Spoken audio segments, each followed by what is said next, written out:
apparently. At least that's what YouTube's telling me. And fun projects. You guys may have actually seen these blades being forged. Let me grab some safety glasses just so I'm a little safer here.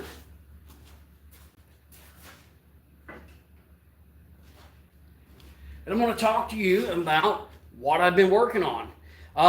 Before we get too far into it, go ahead and take the opportunity here to like and subscribe to the channel if you haven't already. Okay. So, a while back, I decided to forge some reverse falchion blades. I even did a reverse falchion companion knife. Now, what is a reverse falchion? A falchion is generally a single-edged European sword that is can be similar to like a German messer, a German gross messer or something like that. A reverse falchion has the blade, the edge, on the inward curve of the blade. So on this particular piece, you can see that it has this long talon-like blade, and I'm going with a talon-style cross guard. Okay? So the blades were forged from 1080 high carbon steel. They have since been heat treated. They have been quenched. They have been tempered. And even though a lot of people say you don't need to normalize 1080, I did normalize my 1080. I ran some thermocycling on it because I feel that overall it does improve upon the performance of the blade, edge holding, edge retention, and just overall durability. So I still clearly have to clean these down, but because they were I'm looking at maybe a 3/16 of an inch thick, I didn't want to have them too thin prior to quench. So I'm going to have to take my time and grind these down. Now, it's likely this is probably going to have a little bit of a top edge too, just because it's pretty damn cool that way. My quench was done in canola oil.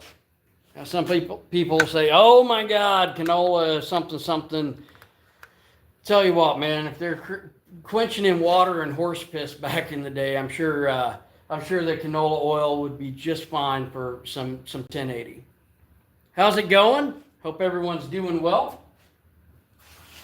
Well, I also have a couple other blades I was working on along the lines of reverse falchions. And I'm going to just talk to you guys about this a little bit. One, I already had this guard. This guard was made by Mike Peterson. If you watch Forged in Fire, the Bardiche episode, he was a runner-up. He's a second-generation bladesmith from Aurora, Utah, and a good friend of mine. So Mike had sent me this guard, and I was like, you know what? I think I want to do that. And I believe I've got to etch it. I believe this is wrought iron and with some Damascus, and it may be meteorite Damascus. So I got to double-check on that. But this was already fit up.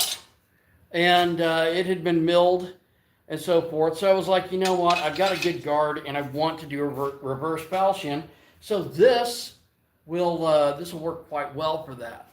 So once more, we've got the edge on the inside curve of that blade instead of on the outer curve, as most people would think. So it's really a reverse clip point blade, I suppose. Well, my original plan was to make these for Blade Show. Blade Show was just a couple weekends back. So what I ended up doing was I was going to do a pair and do a companion knife. Like you would have a parrying dagger with a small sword or a rapier or a cut and thrust sword. I thought, why not do this crazy orcish design? Looked like something from maybe Lord of the Rings or Game of Thrones or something, but just this is also forged out of 1080 high carbon. Now this was quenched in Quench-All 521. I wanted to have better edge retention, so I used my better quench oil. Now Quench-All 521 has a flash point of, I'm guessing, I think it's around 450, 475 degrees, something like that. So I didn't want to have that much low flash point material when I quench my big blades. The big blades, being swords, I want to be more resilient. I don't need as hard of an edge. And the idea was to go with the canola oil there. Vids, yes. Absolutely. Thank you, Grace. Now, I showed you the construction on this one where I already had the guard and fit it up. Now this one, I literally just made the guard and going for a Talon theme on this. You can see I have a much wider tapered guard, and this was hot forged, as most forging is done, but Grayson, yeah, gave you a shout out, man. But this was also hot fit. So if you look, you can actually see where these curved shoulders fit down into the guard, and it makes a lot more secure matchup. Now, what I'm going to do, we're going to go ahead and go over the grinder, and I'm going to start working on these just a little bit more. Once more, if you have not subscribed to this channel, please do so. And if you'd like to see some of my other work besides the channel here, of course, you can find me on social media, or you can watch Season 4, Episode 2 of Forged in Fire, Deerhorn Knives. I was on that. You can also watch Season 1, Episode 1, Man-at-Arms, or I'm sorry, not Man-at-Arms, Master of Arms. Man-at-Arms is cool as hell. I was not on that. Master of Arms on Discovery Channel. Flintlock axe pistol. It is hot today and my brain ain't working quite right.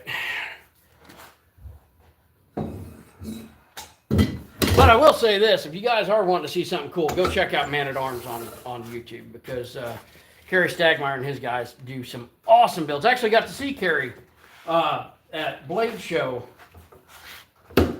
Oh, I think we saw him on Sunday, so I think that was June 8th. It's actually my brother's birthday. Okay, so here we go. So I've just got a worn 36 on here. Put my glasses, I'm going to get some gloves, and I'm going to grab that guard and start refining that down. No, I do not ride dirt bikes. I ride cruisers, man. But thank you.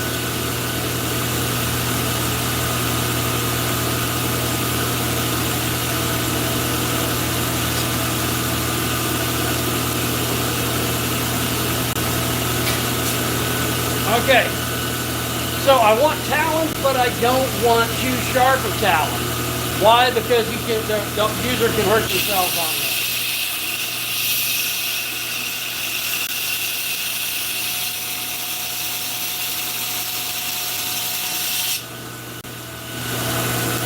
So I'm just going to start profiling this down just a bit.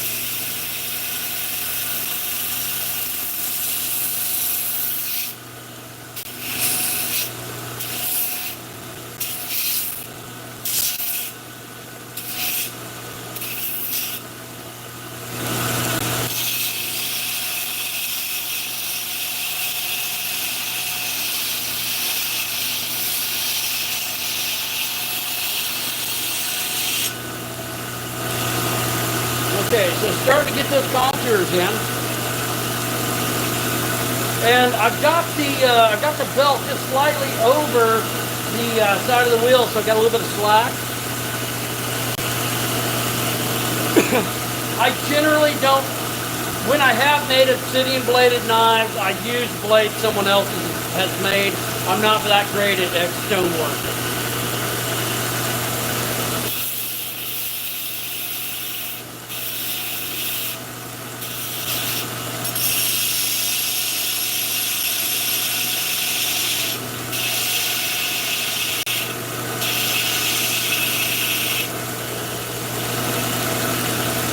Okay, so what I'm going to do, I'm going to go ahead and switch out to a platen so I can use a slack technique to refine these a little more, because I'm afraid I'm going to take a little too big of a bite out trying to run on the wheel like this. So once more, using the same, just a worn 36 grit. This is mild steel. It's not real abrasive resistant by any means, but I'm also trying to use up some of my older belts. So this is going to give me an opportunity to. Cheyenne was actually using this to finish out some of her handle material, which is always cool to check out. Be sure to check her out on Season 9, Episode 5 of Forged in Fire, Blades Gone Wild. Okay, a little too much overlap on that. And what we're going to do, we're going to come back into it and let's see.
right.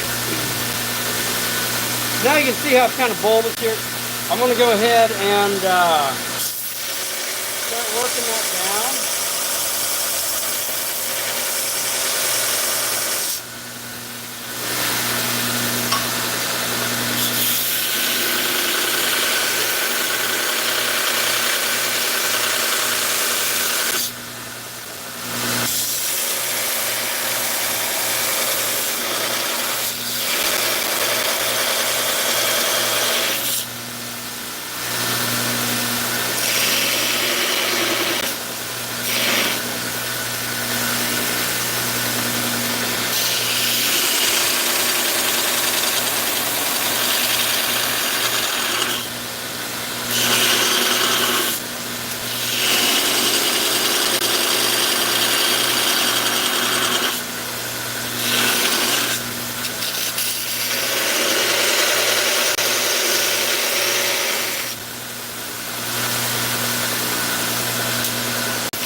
Starting to contour that just a bit more.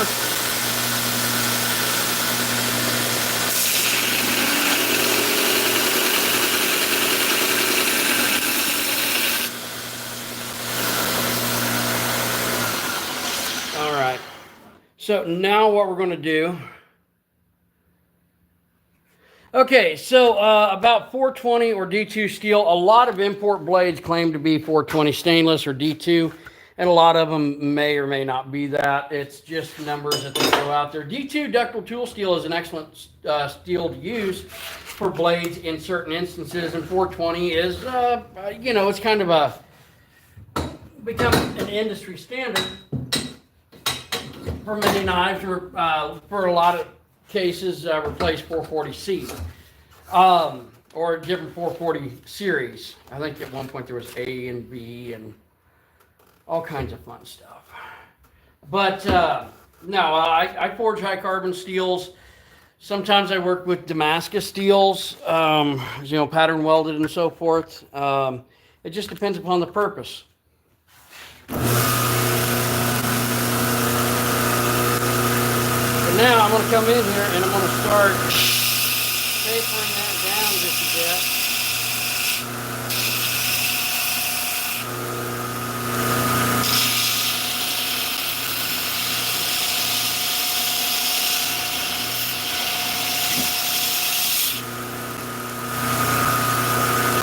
That's working pretty good.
Starting to get a better profile here.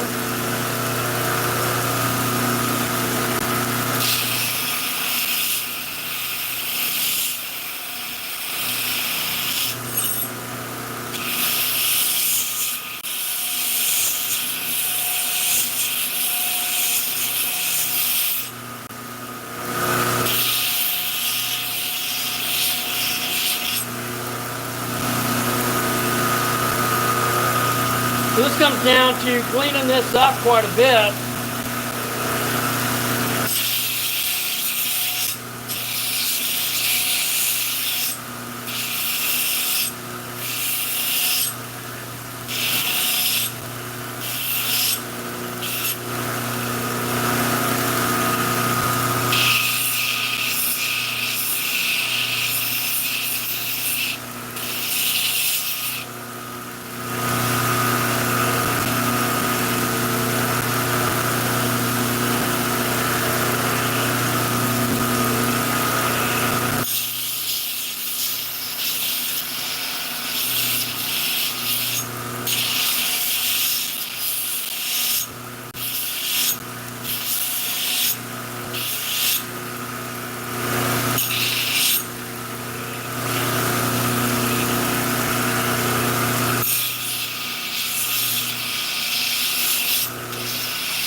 Now I've got that cleaned up, made it a lot more streamlined.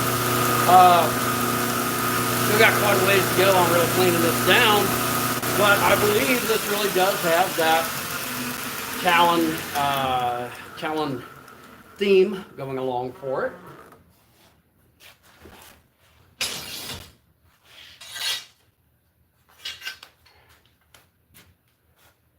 And that should look pretty cool when it's done.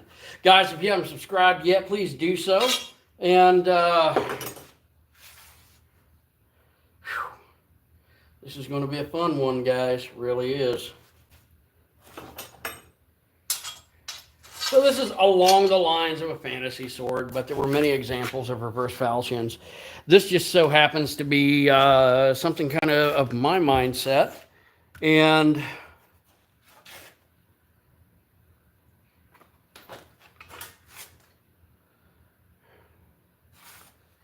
that should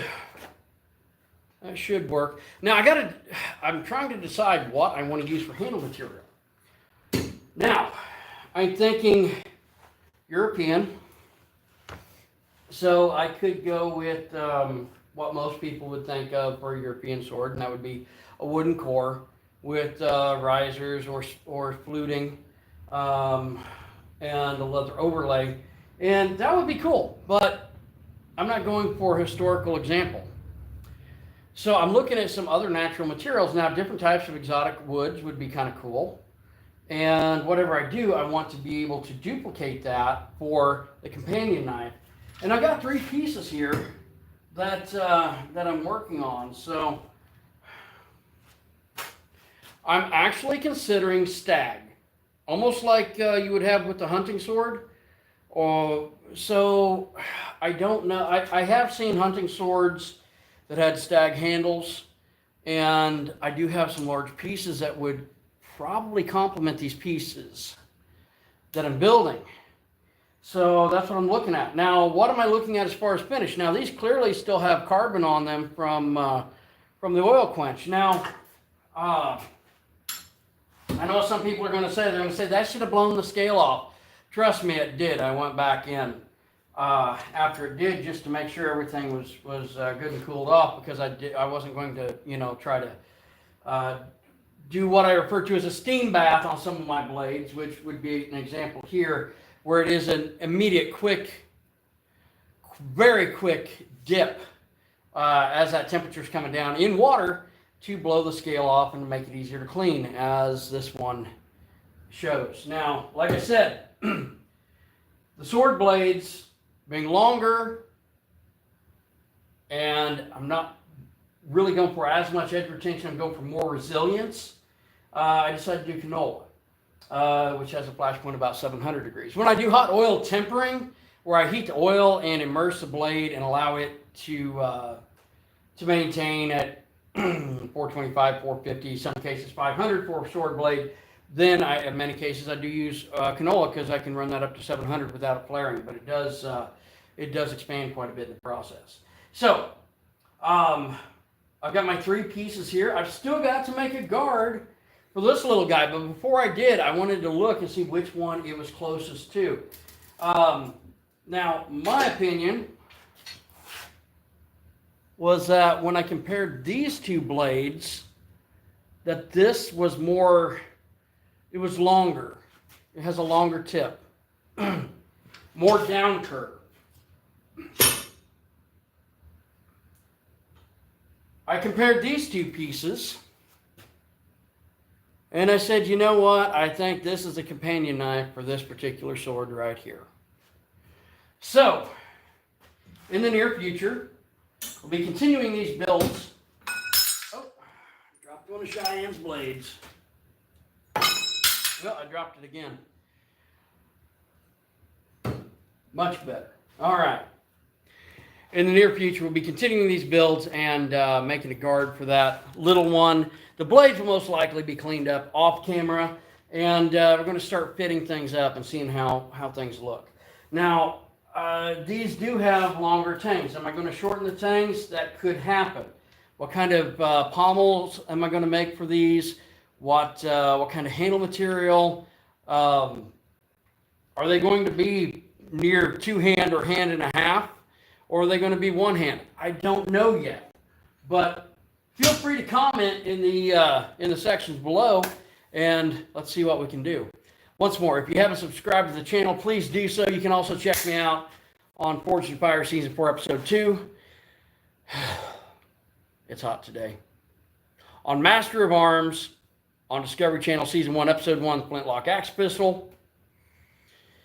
And not on Man at Arms, as I said before, because I was thinking of one of my favorite programs to watch on, one of my favorite series to watch on YouTube.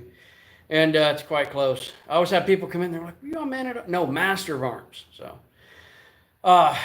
please subscribe. We'll catch you guys in a few. Check out my other videos, and I'll see you on the next one.